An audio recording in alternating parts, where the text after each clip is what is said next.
Is that better? Are we live? Or is this Memorex? How many of you remember that commercial? Okay.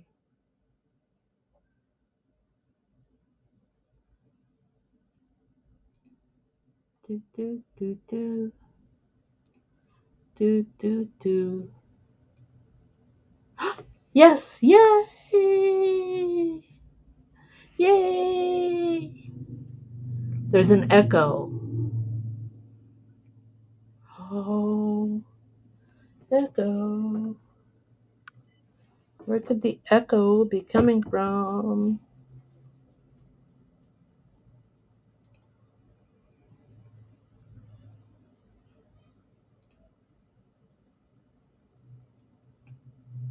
All right, one more time. Is that better? I don't hear an echo. Do, do, do, do, do, do, do. Do, do, do, do, do, do. Volume. Okay. Okay, I'm going to ask one more time, and then we're going to start over. Can you hear me now? That was another great commercial set. Can you hear me now? I think that was Verizon. Wonderful. Glad to hear it. Okay. So, I am Ramona McKee with Quick to Stitch, and this is Coffee and Conversation. Today we're going to talk about fringe embroidery. Fringe. It is getting to be that season. You know, Santas, embroidered Santas, gnomes, beards, hair. But listen, I've been seeing a lot of, and I'm thinking this is might be why Barb was looking for it. Um, you know how we have like embroidery fads that happen. Fad is just a technique or an item that comes in suddenly, gets real hot, and then might leave. Um, I'm seeing a lot of fringe embroidery written across the fronts of shirts, sweatshirts, t-shirts, the back of jackets. So that's what we're going to talk about. We're going to do some fringe embroidery.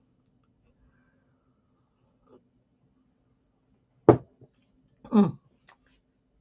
So fringe embroidery, fringe is a technique where you start with a satin stitch, then you're going to permanently secure it to whatever your substrate is, and then you're going to cut the bobbin thread so that the satin stitch is now loose. Oh, I know. Okay, so here we go. Let's bring this up here. Let's do me. No, I want you up here. There we go. Yay! Fringe embroidery. So fringe embroidery, let me enlarge this. Fringe embroidery. You use a satin stitch of different widths. Good morning, Debbie. Good morning. You have a great time in Arkansas. Enjoy it. We'll talk to you later. All right, come on. Okay, so fringe embroidery. Fringe embroidery. You start with a satin stitch. This particular satin stitch is 6 millimeters. You need a satin stitch that is going to be wide enough on both sides to actually look like fringe. And then you're going to need, you can use a running stitch, or in this case, I'm using a 1 millimeter satin stitch. And wherever I want it to hold, good morning, Debbie Guy. It's good to see you. Wherever you want it to hold, whatever edge, or in today's case, we're going to do a center, but you'll stitch that running stitch. You can use a triple run. You can use a back stitch. What else have we got here? That one would be a bit, stem stitch would be a bit much, I think. But the idea is that these stitches are going to hold the satin after you cut the threads.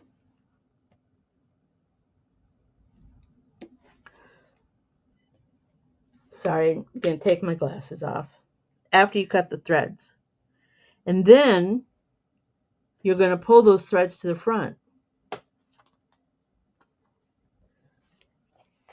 Let me show you my sample here. Let me come back. Okay.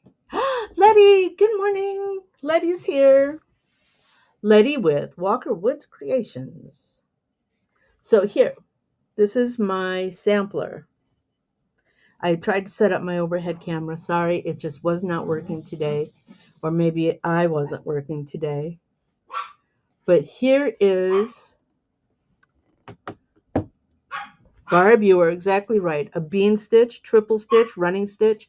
You can use just about any straight stitch type stitch to hold your fringe in place. So this is the fringe. I made 3 samples here. I made a 6, an 8, a 10, and a 12 wide fringe. And what that does is after you've trimmed the bobbin thread and you pull the fronts, your fringe is longer. Okay, so let's get down to brass tacks before we show this off. Regardless of whatever type of stitch you're going to use to hold your satin in place, you need to use smaller stitches if you're using a running stitch. Let's see if we can I'm going to open that up. Suppose it would help if I shared my screen. There we are. So here's a running stitch that is currently using a 2 millimeter stitch. If I change that to 1 millimeter, it will hold our satin stitch in place. If I'm using that 1 millimeter satin stitch, and we're going to go and change that to 1 millimeter. I want to use special consideration for the underlay and the density. My underlay, I'm going to use an edge run underlay with a center run underlay. Let me pull this up and I'll show you why. Fringe can be cute. Good morning, Diane. Barb saying that fringe can be cute on jean jacket, cuffs. There are many applications. I've seen fringe going down the side of the seam side of a pair of jeans. It was so awesome. Okay, so I'm going to enlarge the screen here. I'm going to go up. Where am I going? I'm not going anywhere. 2 selected.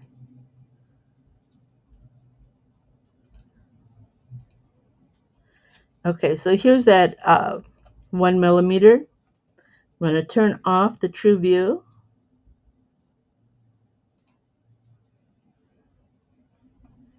Let's go a little bit larger so you can see this.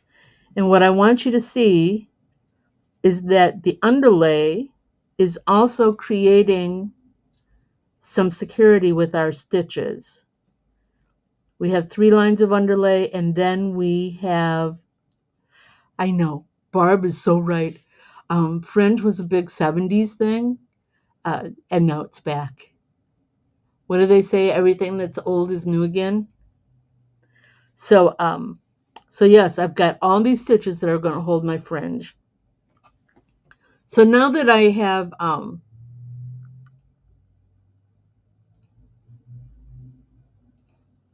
have created my fringe, how do I get it to be fringe? Once you stitch, and we're going to go into more with the digitizing in just a moment. Once you have stitched your fringe, you are going to come along, little doggy. Where are you at? There we are.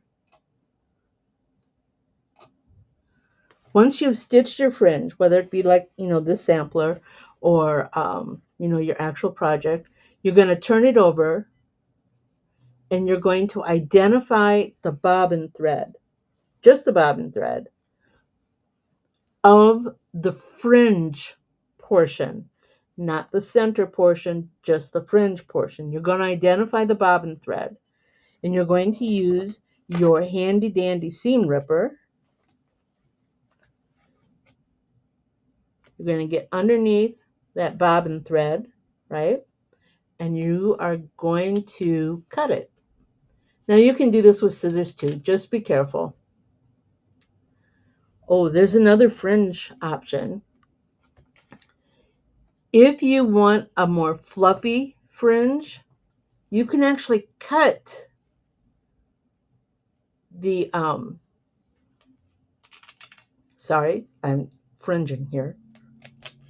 You can actually cut the fringe portion on the back, and it will actually cut both lines because, when you cut fringe this way, you've actually got 1,000 little loopies.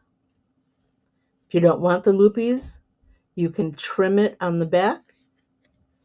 And then I use my handy dandy no prick finger stick, otherwise known as a 6-inch bamboo. And then I just, Carly, you're in the way here. There's no room for you. Then I just pull the threads out. Once I have the threads pulled out, I have a toothbrush that I use to scrub the fringe, y'all. Now I want to show you the cut fringe. Little bitty scissors, and I'm just going to cut my thread on the back side.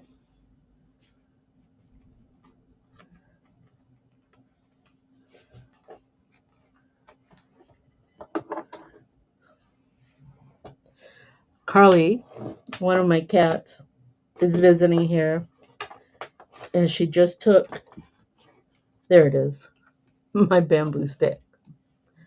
So again, we're going to scrub the fringe up. I know the tools we use.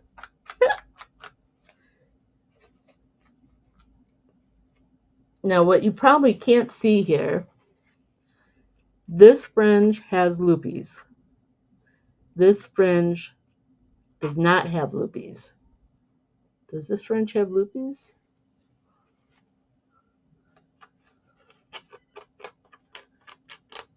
There we go.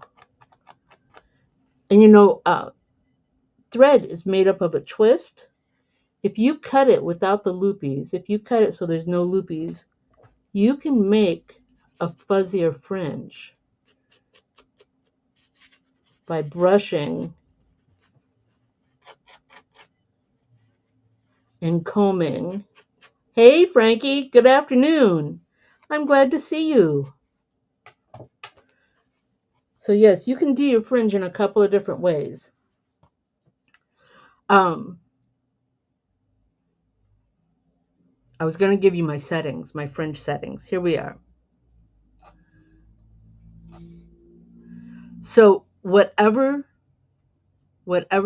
length of satin, whatever width of satin you're going to use, depending on where you put your lockdown stitch, running stitch, narrow satin, will determine the length of your fringe. Because remember, we on the back, we have a 1/3 division in our threads. We have a color layer, a bobbin layer, and then another color layer. So whatever that fold under is going to come to the front, and it will add to the length of your fringe. So this particular piece is a 6-inch fringe, or a 6mm fringe. I put my lockdown stitch in the center. When I trim it, so now my 6-inch is now a 3mm fringe, but I've got that piece on the back side, so it's going to be more of a 4 to 5mm fringe, which is perfect, right? Down here, we have a 12mm fringe. So again, we're going to trim that off, and our 12mm fringe that has a lockdown stitch in the center is going to be 7 to 8mm. Okay, so we're going to talk about digitizing fringe for a little bit. This fringe piece, we're going to go up to it. We take our stitch generator off. Oops. Let's do this so you can see.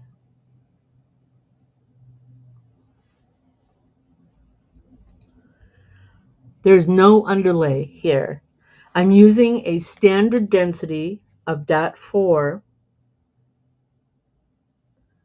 and no underlay.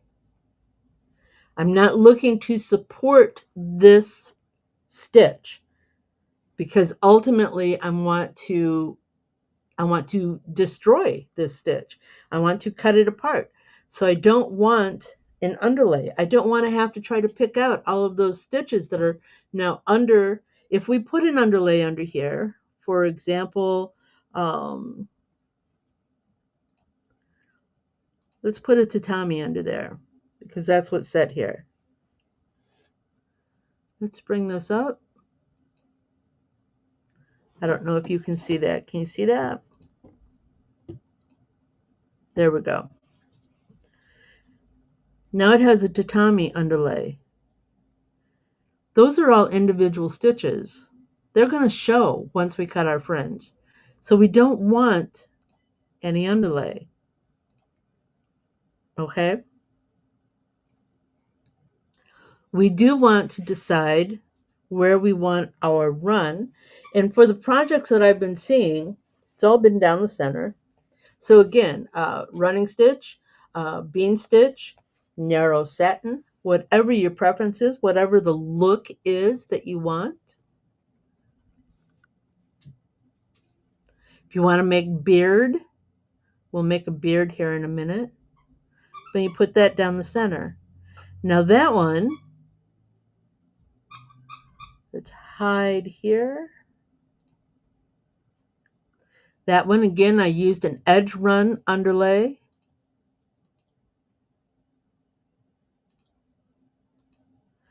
An edge run underlay and a center run underlay. And I opened up my density a little bit. I opened it from a .40, which is our standard density. Where to go? to a .45. You can open it up even more. That's your choice. Always run a test. Doesn't take much. Just make a 6-inch band, run it through the machine, trim it out, see if it's the look you want. Okay. We're going to make a beard. You know, Santa's on his way. He's going to want a beard. So how do I make a beard for Santa? Well, we know we want it to be, we want it to contour his face a little bit.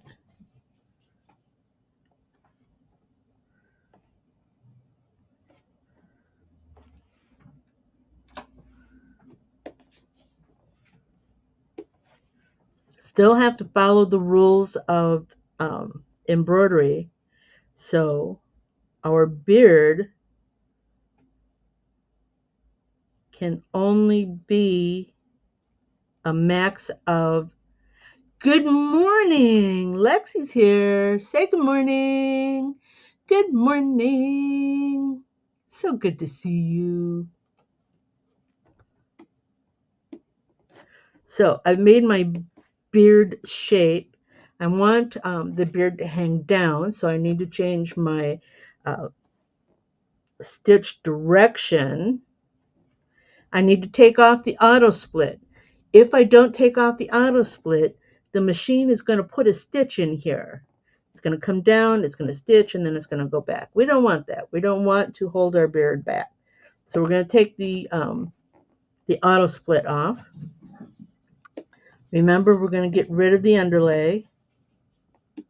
And now we need to secure our beard. So again, triple stitch, running stitch, narrow satin, your choice. And the thing you have to do, oops, that takes more time here with our beard.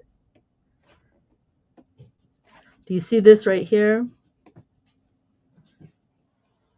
That's not going to go, because if we don't secure that, it's just going to hang loose once we're done. So let's change some more stitch direction. There we go. You want to keep in mind where our beard is going to go. Now,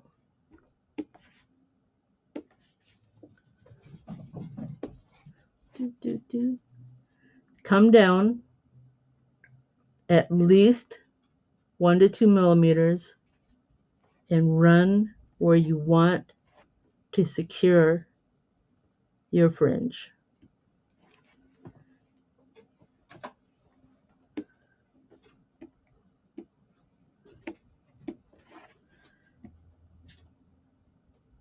And with that, I come out just a little bit on both sides, because I know push and pull, my satin is going to push out. Deanna, good morning. My satins are going to push out, and I don't want my stitch, my bean stitch, my running stitch, or my satin stitch not to catch those pieces. So I will pull it out just a little bit on the ends.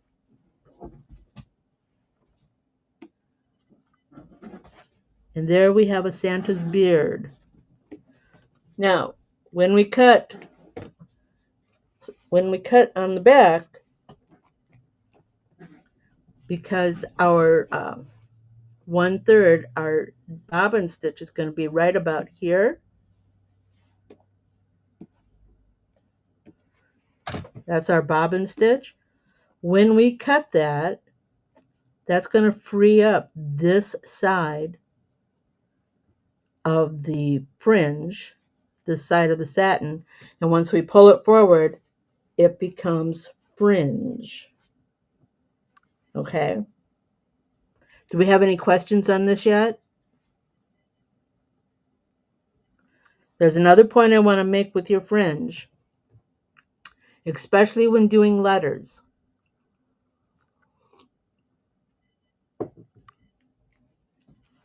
Now that we know how to do Fringe, how to digitize for Fringe, which is just a satin stitch in whatever shape, with a straight stitch of some sort on, to lock it in place. The thing we want to remember when it comes to doing letters is that your fringe, your satin stitches, cannot overlap each other. Yes, in your lettering, for example, to get an E, you need to have this stitch right here, but you don't want your satin stitch to be so wide as to cause a stitch over the top of another piece,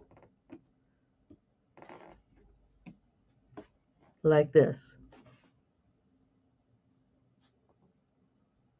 It might be okay, but this stitch, whether you're stitching the V before the E or the E after, one of these stitches, excuse me, one of these stitches is going to catch on another stitch, and then it might cause an issue with your satin.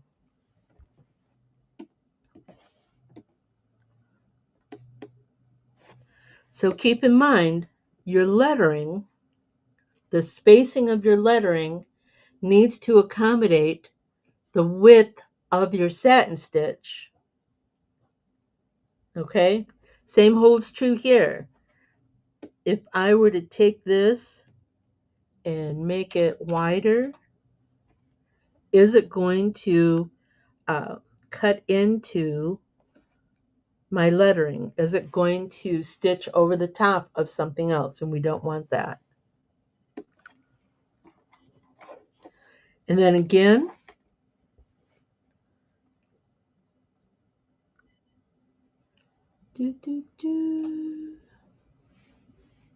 yeah,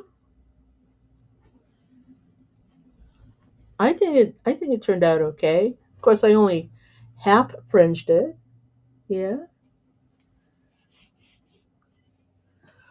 Letty said she's apologizing because she went off to fix a thread break. Well, we all have that, but we can still hear things, and we still interact, and that thread break is important. Oh, you like that? Yeah. Can you imagine? And I see a lot of this I could see on kids wear, school. So here's something else I want to show you. I know we're almost done. Come down here. So maybe you can't digitize. Oh, Fringe would be adorable on a dog bandana. Adorable. Okay, so I did a Google search and I asked for machine embroidery, which is very important. You have to be specific with machine embroidery, otherwise you'll get hand embroidery. Fringe designs.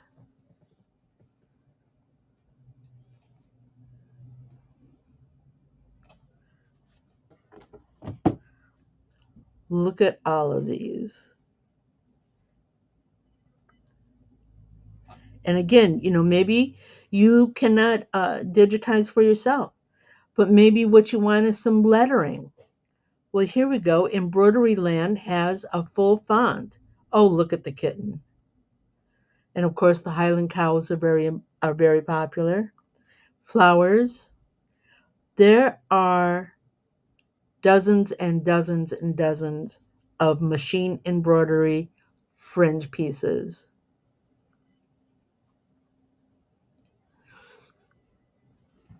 My cats are kind of hanging out this morning. Um, where am I? Am I not here? Oh, there I am.